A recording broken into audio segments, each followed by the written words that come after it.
Well, hello, lovely YouTuber. Thank you so much for joining us and choosing to watch another episode of Breaking the Blogs, the podcast, right here on YouTube. First of all, can I say I am so grateful to you for not only just being here, but for leaving all of the amazing reviews and the comments under each and every episode. It is great to have your feedback, but if you could just give me a little thumbs up as well as any comments, it does help me get the podcast out there in the algorithm. And you never know, there could be someone sitting there right now who needs a particular bit of advice, and it happens to be in one of the episodes that we have here, and it helps them. So by doing the thumbs up, you could be helping someone out there today by just a click of a button. But thank you so much for all of your lovely comments. I really do appreciate them, and I appreciate you giving me 45 minutes of your time to listen to my guests. So enjoy this episode, and I'll see you on the next one.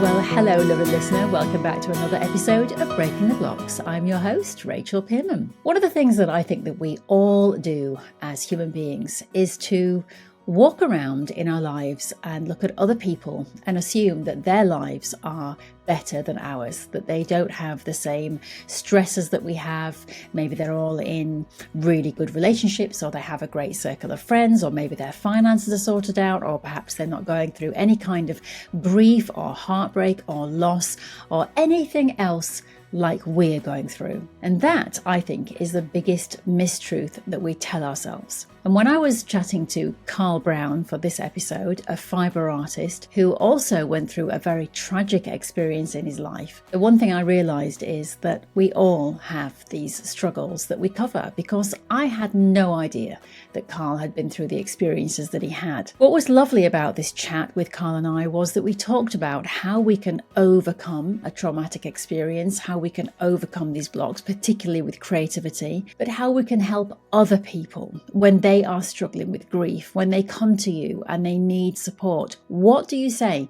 in those times? What can you offer? The answer, surprisingly, was silence. Well, this conversation was far from quiet, so I hope you'll sit back and relax and perhaps take on board some of the things that Carl has said and learn some lessons about what to do the next time someone comes to you for some help and support. Well, it is lovely to have you in the Breaking the Block studio, Carl. And I have to say, we are matching perfectly. For anybody who's just listening to this, they'll think, what? Well, we're both wearing greens. You've got that most amazing quilt behind you, one of your pieces, an explosion of colour, which is how I see you and your work.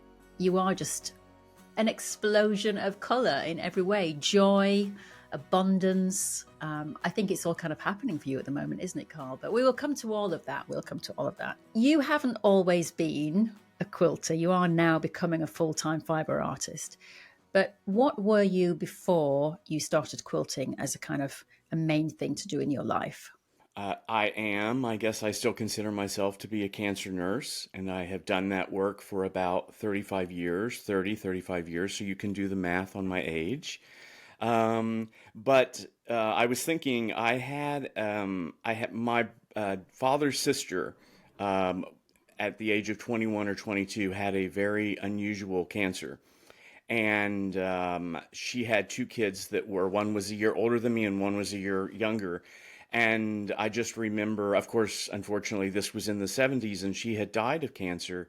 And I just remembered how it upset our family so much to have someone so young go missing, from my grandmother, from my cousins. And probably for the rest of my life, I always thought about being a nurse. I just really was interested in it because, you know, I kind of grew up in Indiana in the middle of the country, and my family didn't have a lot of money to send us to college. So I joined the military and I became a dental assistant first and a dental hygienist first. And then I decided, wow, I really like working with patients, but maybe not only in their mouth. And so I then went to nursing school. While I was in nursing school, I worked on a bone marrow transplant unit, spent 20 years in the military as a nurse. And at the end of those 20 years, I decided to go back to school and to get a PhD. and that qualified me to be able to do cancer research, nursing research. I have textbooks. You can look me up on Google all about how to care for symptoms. And so, yeah, I've dedicated 30 plus years to working with families and people with cancer, and really, really just loved the career. And sometimes I even miss being with patients, working on the newest medications, because all of the treatment for cancer has changed so much over the last 30 years. So I miss that a little bit. And the patients that I've cared for, there must be thousands of them that, interestingly, when I'm quilting, they seem to make their way into my mind, like in a memory. So I think about this patient or that patient, certainly not just when I'm quilting, just in everyday life. So I've had a really full life working in cancer and really loved it. I think it's amazing though when I meet people like you, Carl, because I look at what I've done. And I just look at you and I think, wow, okay, so first of all, dental nurse, and then you progress to, cancer nursing, and then you're doing extra educational things and learning and getting extra degrees and this, that, and the other. I mean, it's amazing what you've actually been doing for 30 years. Do you look back at that 30 years and think, wow, I made a difference in quite a lot of people's lives there. I'm very proud of what I've done. Yeah, I mean, I feel like it is a service to humanity to do that. And people all the time are like, oh, that must be so depressing, or that must be such a hard job. And I think there are just some of us that have callings to different jobs. And like, I would never want to work with children, because I would probably stand there and cry. It would be so sad. And there are these really great nurses and doctors and healthcare providers who just have that knack. And so it's really great to find healthcare providers, for example, that are able to find what it is that some people like to work geriatrics, or some like to work mental health, and so I do feel like I've kind of given my part to humanity. And I think it's now time for younger nurses, doctors, healthcare providers to come forward and pick up the wand and move forward with it while I work on fiber art. Yeah. You said there that when you're quilting, these people pop into your minds. Mhm. Do you think that your work is ever influenced by any of the people that you've met? Because it's really interesting, Carl. I knew you were a cancer nurse and I know your work. And I hadn't put the two together until you've just described your profession. And now, I think we all read things into things, but now I'm kind of looking at your quilts and I'm seeing quite frenetic movement. It's almost like it could be, I'm just going to say what I'm seeing. So I'm kind of seeing, okay, maybe atoms, and then maybe I'm seeing drama in there. Maybe I'm seeing anger in there. Maybe I'm Mhm. seeing grief. I don't know. It's the explosion of shape and color that you use, that when obviously we have cancer, we go through all of these different Mhm. feelings and emotions, and they are explosive because they Mhm. impact us hugely. So I'm just wondering actually if there's any connection between your quilting and your previous life. I don't know. Sometimes I have thought about it. I mean, it's obvious to everybody that looks at my work, and I've only been doing work for 5 years, but oh, I just don't do anything that is not of color. It just doesn't work for me. Now, sometimes, as I've learned with studying with Nancy Crow and this use of grays or flats, but I only use those to lay bright colors next to them to more accentuate the brights. At QuiltCon this year, there was a lot of focus on gun violence, and Mm, have I ever thought about, for some of the grief that I've had that maybe we'll talk about, that putting that into some kind of quilt, and I just don't see it that way. And my friend and colleague Irene Roderick says, I don't I don't quilt anything that's sad, that has maybe some kind of social meaning.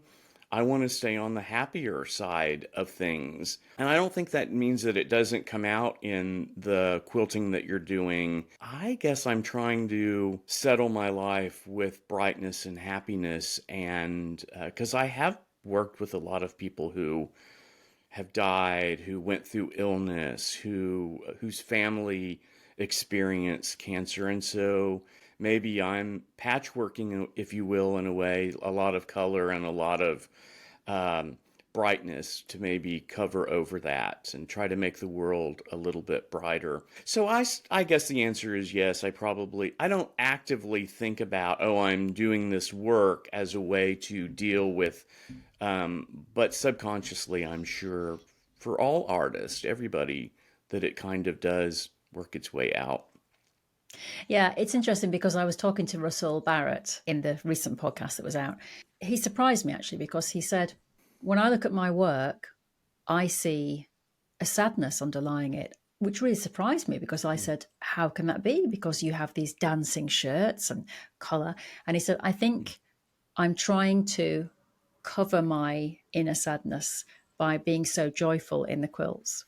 Mm-hmm. So, in a way, that's interesting that you just picked up on that for yourself, that you are just wanting to now focus on joy and happiness.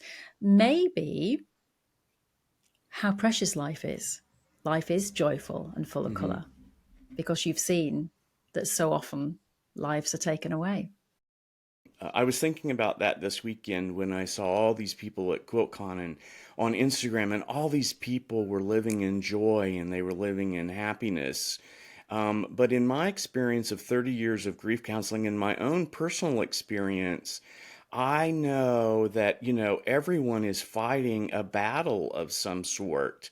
Almost all of us are battling something that's bothering us, whether it's depression, anxiety, loss of a dog, an ill dog, loss of a child, loss of money, loss of career, or things that are much more serious, like a cancer diagnosis or the death of a loved one. And in all of my work, it was always amazing to me that you would talk with these people personally and you would know what they were experiencing, but then you would meet them at the elevator and press the elevator button, and they all looked like they were in complete control of their life.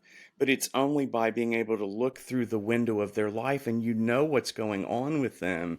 It's really interesting that human beings are able to pull it all together. So it also reminds me, it just popped in my mind of a quilt, and the front of it is beautiful, right? And the back of it that you've put together, it can be very frantic. There are threads everywhere, there are seams everywhere, especially for my work. That backing gets put into a quilt that will never be seen again because it will be quilted. And I think that's a lot about the insides of people sometimes, is this things are really frantic, but on the surface, on the front of a quilt, it looks like we're holding it all together. And so anyway, leading back to QuiltCon, it was wow. Knowing that many of the people there that were dealing with personal things in their life, but there was this sense of joy. People were happy. They were with their friends. They were seeing each other's quilts. And, I think people are really dealing with a lot of things. And I think quilting helps to bring some of that out. Yeah, I absolutely agree with you. I love that you've just said about that the quilt and the bag. That's so brilliant. That's so brilliant. I mean, I've got an analogy which is very different to that, but sometimes we're like swans. So on the top you see us just gliding through our lives, and underneath our feet are pedaling like crazy to get us through the water. So it's a similar thing, but I absolutely love that analogy you gave there with the quilt and the backing. Once you begin to quilt that, it is forever locked. Whatever is stuck in there is going to, and I think that's so much like people. I think. Yes. Yeah. Yeah, we walk through our lives and we carry these battle scars, don't we? And although we learn to live with them, the scar is always there. And if you touch it, it's a little bit tingly. This is probably a good lead in that, for years and years, I helped people with their grief through their cancer. And, as I've shared with you, about 15 years ago, my father was murdered. And wow, that really just put a hole in me. And, you know, I just thought about, you always see people that are like on the news at night and somebody's murdered or they're looking into a murder, and you always just think that it will never be you. And so I became one of those people that's walking around, and here I'd been trying to help all of these other people. And now I was one of those people myself that was dealing with this huge loss. I think they say that most murders are done from people that that person that was murdered knows. So, we eventually found out who that person was, and for several years it was trying to get that person to jail and trying to find ways to make good for what had happened to my father.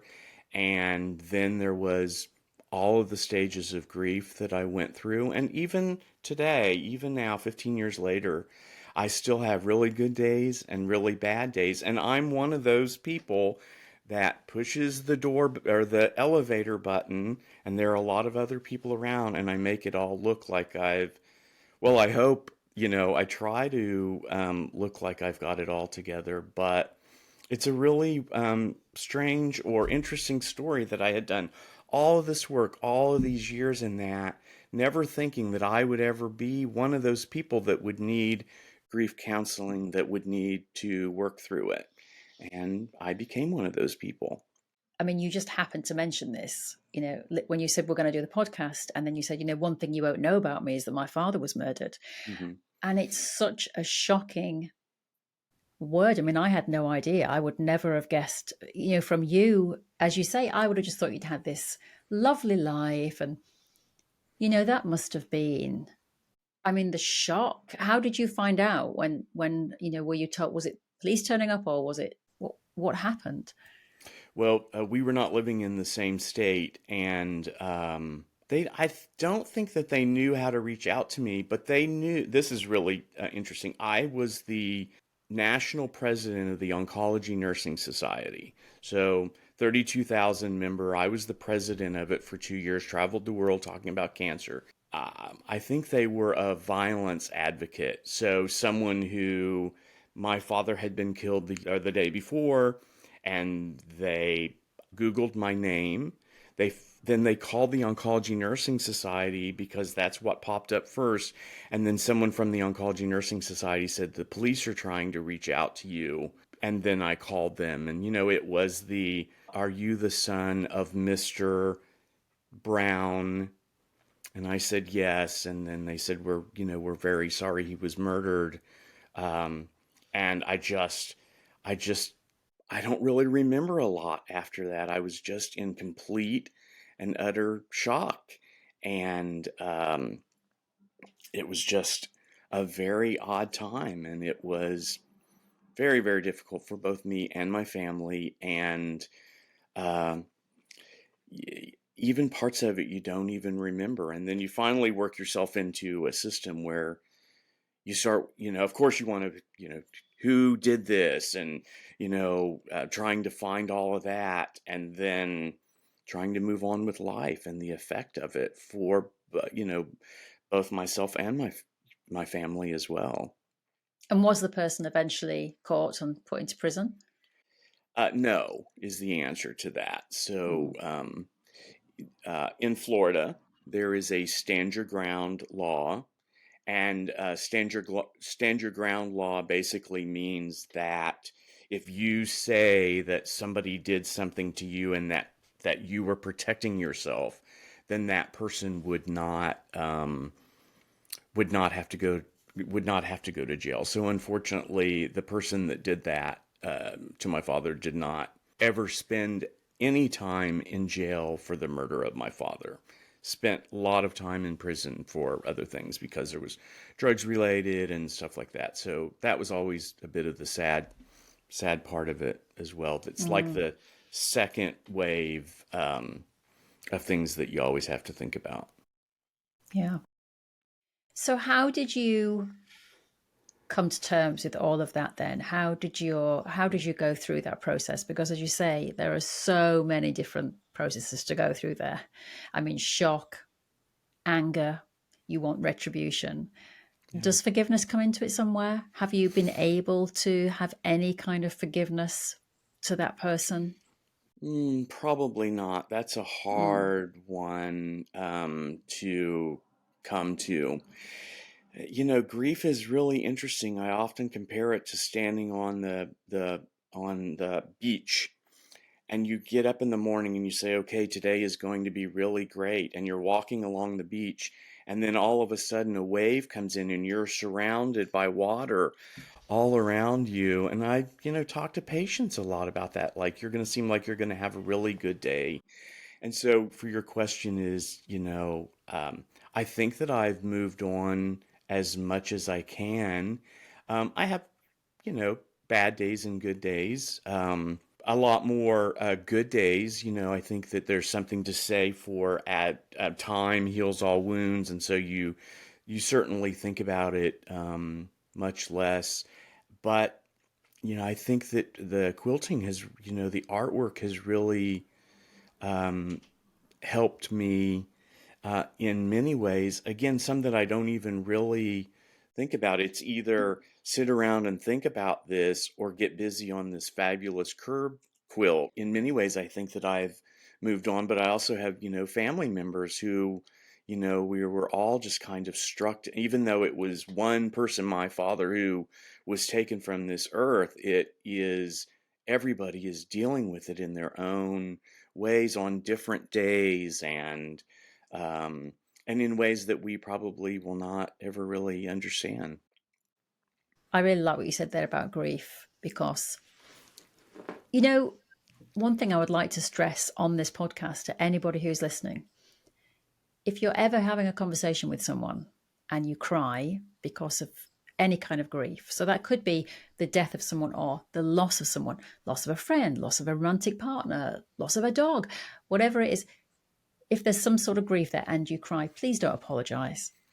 How many Mhm. times do we sit there with a friend and as you say, the wave hits us, we suddenly get the lump in the throat, the tears, and then the first thing people say is, I'm sorry, I'm sorry. We should not apologize for our emotions because, as you say, it's a wave that comes out of nowhere. I've been through it with my father, not in such a way that you did, but I can only imagine the shock because when I got the phone call, I was actually getting ready to drive to go and see my dad, which was 100 miles to drive. So I was about to set off. And then my stepsister rang me. And as soon as I saw her ringing me, because that didn't normally happen, I knew. And then she said, I'm sorry, Rachel, he passed about an hour ago. Mhm. And I just sat, I remember sitting on the edge of the bed, my hands on my knees for 20 minutes. I did not know where to look, what to say. And sadly, I had no one around me because my husband was working away, my daughter was out, my mum lives 100 miles away. I rang a couple of friends, they were at work. And I just sat there for 20 minutes. And then, as you say, you go through the processes. So it is a shock. But I saw something the other day, and it was a lady who she was actually on a TV show, and she said, "Oh, I'm sorry," because she burst into tears. And this person, this expert that was talking about grief, he said, I find that when I'm trying to distract myself from what you've just done, burst into tears, he said, if I'm working or if I'm painting or if I'm singing, the grief just waits until I'm done Mhm. and then it says, are you ready now? So it is very difficult you can't avoid it. You have to go through it and you have to sit in that pain and you have to let those tears fall and you have to let every emotion out because if you try and avoid it, it'll just keep coming back stronger and stronger. In my work, I think the greatest thing I learned of being a nurse and being in the presence of people when they were experiencing grief or dying or their family members, it's the thing that I've always learned, and it's silence. And it is when you are with someone. I mean, and we are all like, I don't know what to say. What could you teach me? What could I say when somebody says that? Or what do I do when somebody is crying? And it's like presence. Be quiet, just be there for people. And it's the hardest thing to learn because you're supposed, we're human beings. We're supposed to communicate. We're supposed to have the perfect thing to say. We're the cupcake that's going to make you feel better. And sometimes it's just the presence of being with people. Um, and a lot of people get angry that are grieving when you try to say things like "you'll feel better tomorrow" or "I know Time exactly heals. what." I know Yeah. exactly what you're feeling because I've been through it. That's a terrible thing to say because even when two people experience exactly the same thing, the experience is different. So advice would be, just silence and I wish you peace. I know that this will be, this is going to take a long time and you may never get over it, but I'm just present. And Mm. so, or hey, go make a quilt, Yeah, as you did. Well, let's talk about that transition to quilting then. And Yeah. let's talk about being present. So, you had come to a natural end for your career, hadn't you? It's not like you stopped your career in the middle and started. You were coming to the end of your career. I think you said you were thinking about retiring. You were no longer needing to do it anymore, and you were at a stage in your life where you thought, okay, I can stop this now. I'm ready. I'm going to try something else. So, had you always been artistic throughout that entire 30-year period? Not really. I tinkered with a few things. I have some things, ornament kind of things that I made maybe 20 years ago when I was feeling the desire to be a little crafty, if you want to use that word. If I wanted to be a crafty monkey, I would go and try to make something. And I made this beautiful bird. It was kind of like a Christmas ornament. It was a bluebird because I had friends who really liked that, and it was felt, and it had beautiful crystals on it, and I gave it to him, and he said, "You really need to get a sewing machine. You really need to. I mean, this is beautiful, and thank you for this. And I know you worked a month on it, but you really need to get a sewing machine." And I'm like, no, I came from a family of sewers who did it out of necessity because they needed blankets. Both my grandmothers were sewers. My mother, I remember my mother made again, because we didn't have a lot of money, she made my blazer for me that I wore to the high school dance. So my mother could make clothing.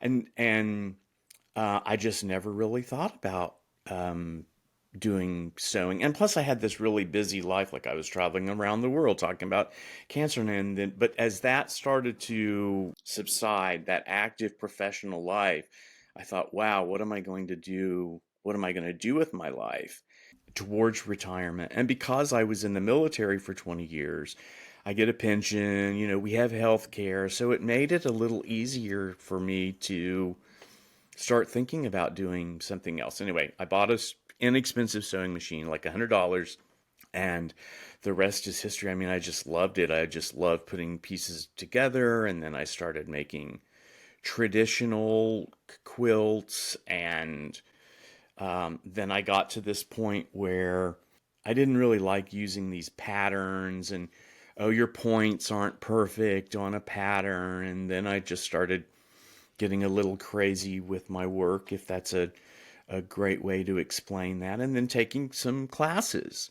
Everything I learned from the first 2 years, because it was during COVID, was in classes. Like, well, Crafty Monkeys wasn't there yet, but Mr. Domestic, watching those and just beginning to make things.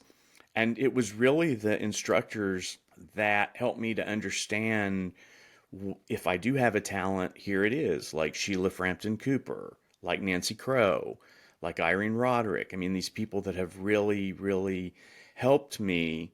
And that's how it all, really started. And then I got a bigger machine and a long arm and more fabric than I'm ever going to know what to do with. So that's kind of how it all started coming together. So, when did you begin to realize that you had a style? Because you definitely, I mean, I look at a piece and I go, that's a Carl piece. Mm-hmm. There is definitely a Mm-hmm. style now. So when did you begin to see that forming? And was that a conscious thing? Or I have to work in this kind of way because that's my Mm-hmm. thing. Or did it always just naturally happen and you go, I've done it again. I've done it again. Yeah, well, first of all, I want to go back and say I'm not disparaging at all people who do patterns and quilting and that because I think that is really super amazing. And right now I'm needing a new bedspread, so I'm kind of thinking about doing something out of a pattern. But I did pretty quickly realize that it was fun, but it was if I probably would have left quilting if I had just continued to do patterns. And um, I think I got to the end of the year and I thought, if I'm going to move forward in this, I feel that there is something else there. Is it improv, which was really what it was about making my own pieces. And so I did start doing that. And so a lot of my improv work came from working with Irene Roderick. I mean, Sheila Frampton Cooper is the person who taught me to do curves. So I did this quilt called New Beginnings, and it was in January of, I guess, 2003. And I had made a decision at the beginning of 2003 that I was going to only do improv work. And I made a piece and I submitted it to QuiltCon and it was accepted as a small piece. And it was then the new beginnings. That's exactly what that meant was I'm starting a new something new, which has really kind of grown. It's kind of blown up. I mean, I think that, and I think we were talking about this the other day, is that I think that everybody has some kind of artistic impression or persuasion, pottery, singing, quilting, and that you just have to find the right one. And I found the right one. At QuiltCon, there was this 5-year-old boy. I don't know if you saw this. It was really cool. He had entered a quilt and it won an award. And I said on Instagram to the mother who was instilling in these two young men, it's really cool if you want to sew and you're 5 years old. And, maybe it doesn't have to be soccer or football, or it's, kind of the art of it, the impression. And I'm just kind of happy that I found my way to it. And I had huge plans for the next piece and the next piece and the next piece, and trying to get my things to change more to look like Carl's as a challenge as well. Yeah. Do you think it's important to do that for you, Carl? Because I think that some artists just kind of stay in their lane, which is absolutely brilliant. That's not been disparaging at all. But there are some. I mean, Russell Barrett is springing to mind a little. That actually, some of his pieces are completely different. Like he'll have a dancing shirt, and then he'll have something else with a tea towel stuck in the middle and some dots around it, which makes it sound rubbish. It's not as superb because I love his sustainability angle, Mm-hmm. but it's completely different to the dancing shirt. So, but with you, do you think you want to stay in your lane and you want to really work at that, or can you see yourself completely going off piste? I see myself doing the work that I'm doing, which would be improv work, curve work. But I do, even if you look at the things that I've done 2 years ago and how they've changed, and the use of color and motion. So I think I will stay in that area. Like, I mean, I think Scott Colley's RuPaul portrait quilt is the most amazing thing that I've ever, I just think it's I just agree. amazing. Plus, I have a lot of respect for RuPaul, and so I just love that piece. But I don't see myself ever doing portrait and so I guess to answer your question, it is keep moving with the use of color, maybe toning things down just a little bit, so that it. I've had people say, "Wow, it looks like a kitchen sink, like you just threw all that fabric up there." And then there are other people that think it's so fine tuning it. I think, and I think all artists, I think all artists do that. Are you as driven in your quilting as you were in your nursing? Because I sense, like you said with your nursing, you kept expanding your knowledge and doing different things to do with your main career. You were always looking to do the next thing, the next thing. So is it the same with your quilting? Are you sort of replacing that drive that you had for your nursing now into your art? I have never felt more like myself ever than I do right now. And I feel like I have found who I was supposed to be. And that doesn't mean that it wasn't negative for the work that I have done, but I am really happy with where I am in my life. And I wake up every day thinking about my fiber artwork.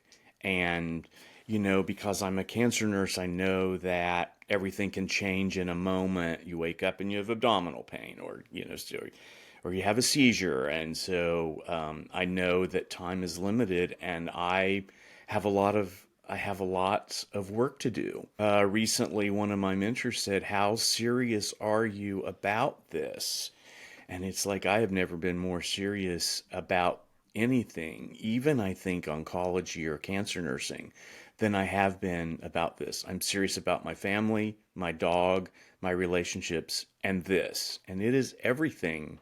It is everything to me. And I just feel like I finally feel like I'm the person that I was really supposed to be. And that probably meant that I probably should have gone to art school. I probably should have. And, I just turned 60, and I wish I had started this when I'm 20. But unless we have some magic wand and we can set time back, you got the time you've got. But I'm very, very dedicated to this, and it's for me now. It's for the work that I'm doing is for me.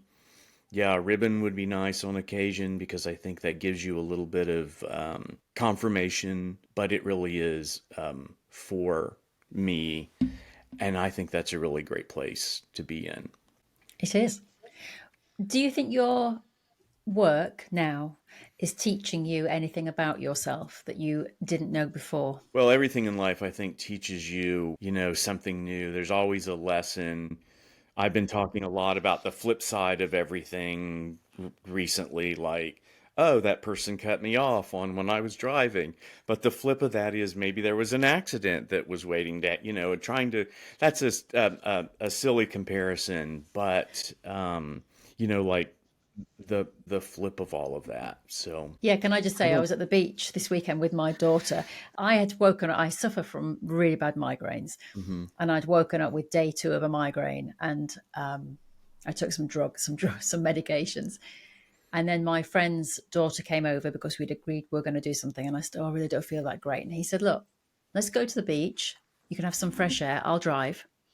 So he drove us to the beach. And as I was walking down that beach, gradually the migraine started to lift and eventually it went. But we went on a ghost train. I was like a kid with them. They were 18 years old and I was suddenly 18, but we went on a ghost train. We played crazy golf. We did all these crazy things. And then we sat on a bench and we were looking at the sea. And my daughter Madison said, what is one thing that we're all grateful for in our lives? Mhm. And I said, well, you start. And she said, I'm grateful for my relationships that I have, like my family, my partner, da da da da. And Brandon said, I'm really grateful for being able to look at this sea and to see it and have this moment. And I said, I am grateful for everything that has gone wrong in my life, as well as everything that's gone right, because everything has taught me a lesson.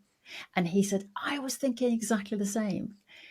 It is so It's important the to look flip. at things as the positive. If people Hmm. hurt you, if people are disrespectful to you, well, that's teaching you that you are now going to have to grow some respect for yourself and create Hmm. stronger boundaries. That guy who's driving crazy, maybe that's, as you say, there was something that happened up the road that saved you from being in that moment. You always have to look at the flip of everything because if you don't, you're just going to be in a dark place. Yeah, I love that. The flip, or I'm sure there's some other really pay it forward, or, the what would have happened, and it's also being able to stop and think about what you have good in your life, because in this world right now, it's really easy to think about everything that's wrong, or that there are really wrong or bad people in the world, and the world is made up of that, and that's not the case. Those people are banging the drums, they're loud in the parade walking down the street, but there's the rest of us who are bystanders that are good people that do things for other people that help. And that kind of reminds me of, I did a lot of teaching in nursing school, and I've had people say, well, why do you want to be another improv teacher? I feel like I'm giving back in a way because there are hundreds of people that are wanting to learn a quilting technique, and there are 10 teachers, let's say. And so 11, one more added to the group, and trying to find some way to give back to the people who have given to me. No, I don't think I've got some really brilliant improv teaching that somebody else hasn't done. I have some techniques. It's giving back. And nursing is a lot that like that too. If you had a good nursing instructor, the person you worked with in the trenches that taught you the right way to do things, then you will end up being a good nurse yourself. And so that's kind of why I'm interested in the flip, giving back a little bit. How is But that I for think connecting that all together? I love that. It's beautiful. But do you know, Carl, I think that's why you are becoming so successful at what you do, because you're gaining notoriety. You got your pieces entered into QuiltCon this year. I mean, and there were so many on the morning that I woke up. I'm a reject, I'm a reject, I'm a reject. There were so many people who had been rejected. Mm-hmm. And you were one who said, I feel very blessed. I've got my piece into QuiltCon, which Mm-hmm. is fantastic. But you are getting recognition. You are working with incredible people. You are striving. But I think what the reason that it's working for you, apart from your talent, which is obvious, is that that lovely thing you just said about wanting to give back. And that's what life is about. If you go at it from the right angle, it's like when I started this business, it was out of necessity because I'd lost my job and I had to come up with a way to earn some money. And I thought, well, I've been working in this industry. I've been selling all these machines on this TV channel. Why don't I try and at least give people an amazing experience to learn how to use the machines? Mm-hmm. Now, obviously, I was looking at facts and figures and I thought, well, I could make some money from this. Of course, we all have to make money. But I did want people. I kind of felt bad that for years I'd stood there selling machines. And actually, there were a lot of people who probably bought them and still hadn't got them out of the box. And now it Mm-hmm. was like, well, look, I can bring some people to teach you. But then as time has gone on, and I'm immersed in this community like you are, and you see the joy from people when they Mm-hmm. learn a new method, when they have done something they never thought they could, when they're proud of what they do, when they get something into a competition, when someone in the class says, "Oh, I love that color choice," and they go, "Really? Oh, it's a pink fabric I bought at the something store." Right. Isn't it fantastic? And that's what life is about. It's Mm-hmm. giving back. Yeah, and I think you're really a conduit for this too. And I said this the other day and didn't mean to embarrass you, but I really think that you're onto something here. But you can just see where there's just so much need, and it's doing something that makes people feel good about themselves. Go into your studio or into your bedroom or wherever it is that you're working, and you can do something. And what I like about your model, it isn't just quilting. I just think it's brilliant. I just think it's, gee, why didn't I think of that? It's like, so I think and I think that you're going to have a lot of success from that. It does feel good. It does feel And now good. look how this breaking the blocks is coming out of Yes. this creativity. I mean, I just talked about a person having trauma in their life, or gender differences, or all of the things, which was kind of the point that I'm making, is that you've got these people that are walking around, and we are all fighting some kind of battle, and you don't have to bring people together to talk about things that everybody's dealing with. You could just stay in the lane of the craft. Think about the lives that you are going to bring together, touch. Hey, there's somebody, I experienced an exact kind of trauma and I felt the same way. Somebody watching that. And so good for you. You're bringing people together. And frankly, there are a lot of blogs out there. So I like it that there's a mix of creativity and some of your creative teachers or creative people that you found to kind of talk about their personal life, because then it makes other people realize, like, oh, maybe my life isn't so bad, or there are other people that have experienced that. So Yeah. I think it's a great model. Well, thank you, Carl.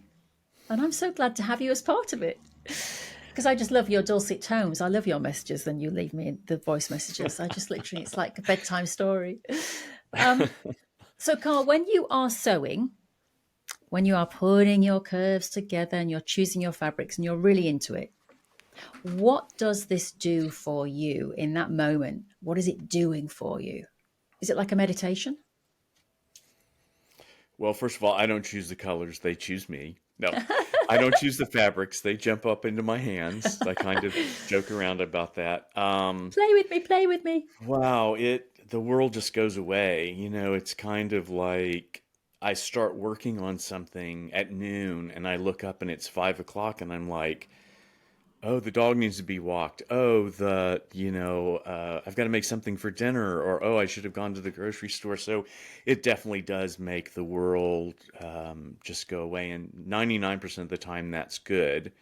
But I also have to remember that I have a spouse who, would like to have a relationship and talk. And so, have to close things down a little bit. So, but it really just makes the world go away and the things that you're worried about.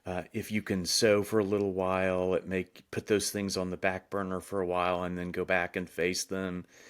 It's just everything, and it's not always sewing. Maybe it's organizing fabrics, or it's posting on Instagram, or, and I'm sure a lot of the people that you have asked the same question. It's just a solution, a really great elixir that helps you with life and feel good about yourself and not take yourself too seriously or be angry with that person that cut you off. It's like, hurry up, get out of the way so I can get home, so I can get back to the sewing machine. So it's really done a lot for me. And, when I started thinking about retirement, I had a friend who, more of an acquaintance, that had spent a year in retirement and said, oh, I am so excited because in my year of retirement, I have done every level of Candy Crush, the game Okay. Candy Yeah, Crush. yeah. And I'm saying to myself, that is exactly what I don't want to do. I can show you, how I have spent my time over the last year or the last 3 months. And it was, wanting, not just retiring and sitting in a chair, and trying to take care of myself physically so that I can have more time to do the things that I want. And you know all about that because Yeah, it because you will leave not be messages. unusual for me to send you an Instagram voice message and I'm short of breath because I've got my heart rate up, and you can hear like banging barbells and On the stepping machine. right, but it's that point of trying to keep myself healthy so that I Yeah, can have the time. That's how serious I take this. Is I want to be yeah. around to be able to do this stuff. Okay, so what is Did the that answer dream, the Carl? question? Yes. What is the dream? Come on. What's the dream? Where are you going to be? The Where are you going to go? Where's this going to take you? Where do you want? Come on. I wave a magic wand. Ding, ding, ding. Like Tinkerbell. And all of your dreams have come true in this fiber world. What does that look like? It kind of looks like what I'm living right now. I would like to say I'd like to, have Best in Show at QuiltCon sometime. And, that is in the back of my mind. But I'm learning more and more that I'm only going to get to that point by doing the really great work that I want to do. So I think it's living the life that I'm living, making more great quilts, having personal relationships with other people that are interested in the same thing, maybe building the fiber art world a bit, because it's always been, it's not always been recognized. If you went for master's work, it would be a master's in pottery, a master and so to bring fiber along. So I really am pretty much living the life. I would hang a big QuiltCon ribbon right here, but that I'm joking about that mostly. So, No, you're but I not. think No, you're not. I'm almost where it is that I want to be and having more time to do that. And I think it's for that reason, Carl, that you will get that ribbon. Because if you are constantly wanting, wanting, wanting, and not happy where you are, you'll always be wanting. But I think because you're happy where you are, Yeah. a lot more things will happen for you. I always ask Carl, if I remember, and I have remembered on this occasion, what the motto would be. Do you have a life motto? I do, and it's not mine. A patient told me this a long time ago, and now I might cry because this is, as I've shared with you, I've spent a lot of time with people in their final hours, and then none of them ever say, gee, I wish I would have spent more time at work. But his motto was, you never see a U-Haul or a moving truck following a hearse. And, so I really think about that a lot. Like, you can't take it with you. You can't take the fabric with you. You can't, I guess you could try. You can't take the experiences with you. And so the point of all of that is do whatever it is you want to do right now and make yourself and the people in your life happy. And so there you go. It's so true. We all end up in the same way. Right. Do they Yeah. call it is it a U-Haul in No, I've never heard Britain? of a U-Haul, but I know moving truck. Moving truck. U-Haul is a brand of moving Yeah, truck here, so it's so true. You can't take it with you. Yeah. can't take it with you. Well, I'll tell you something, Carl. I feel absolutely blessed. I really, in the last, I'd say the last 10 months for me, a big shift has happened for me in many ways and on a personal level as well. But I really feel like all these amazing people are crossing my path. And it's like, where did you come from? But welcome. And, you are one of those people from just doing a live and then your name pops up and then I look at you and then we chat and here you are. Mhm. And, I'm sitting here thinking, well, I really wish that I lived in Palm Springs because I'd be around the pool You can come for a visit. with the pool boy, A pool person, the pool pool person. person. But I agree with you, and I feel the same way, Rachel, about the interactions that we've had, and also again watching. I mean, you're bringing some of my favorite people that I really respect in the quilt world, and you're doing a great job bringing them on. So I don't know. You must. I don't know.